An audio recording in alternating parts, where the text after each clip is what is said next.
Mga lodi, magluluto tayo ng dinengdeng. Tawagin nila pakbet. No? Pakbet, dinengdeng, pare-pares lang naman ang itsura yan. Kaya may kamote tayo, ampalaya, kamatis, sibuyas, siling green, sitaw, papayang bilog, at ang ating special bunga ng malunggay mga lodi. Bali, isasalang na natin po yan mga lods.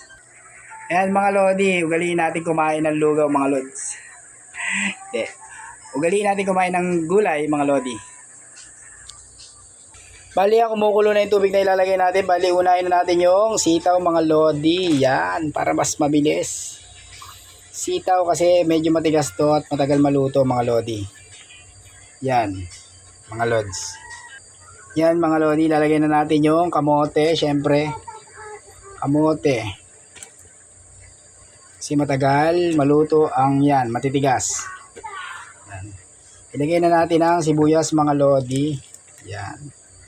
Sibuyas mga lods. The best yan sa ating gulay. Tapos lagyan na natin yung kamatis mga lodi.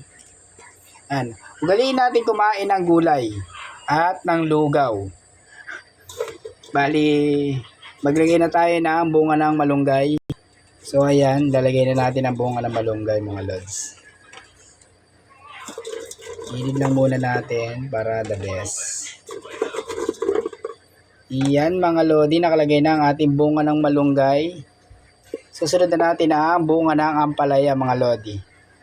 Yan, ibabaw lang natin para hindi masyadong mapakla mga lodi. Yan. Tapos lagyan na natin ang bunga ng talong mga lodi. Yan, ganda ng talong ano. Tapos lagyan na natin ang sili para sabay-sabay na sila mga lods. Ayan. Yan na ang itsura ng ating gulay. Bali, titimplahan na natin yan, lodi. Siyempre, di mawawala ang isdang pansahog. Ayan. Yan. Yan. Yan, mga lodi. Bali, ayan na ang ating itsura. Lagyan na lang natin ang asin. Ayan, nalagay ko na pala yung bagoong mga lodi. Hindi ko na videoan, pero lagyan natin ulit. Kasi dahan-dahan lang ang paglagay ko ng bagoong. Hindi ko gano'n dadamihan, baka umalat. Gusto ko kasi manamis-namis yung ating gulay. Ayan mga lodi, oh. Kita nyo na. Kita nyo naman. Kitang-kita nyo na. Yan, tatakpan na lang natin yan para magdire-diretso ang kanyang luto mga lodi.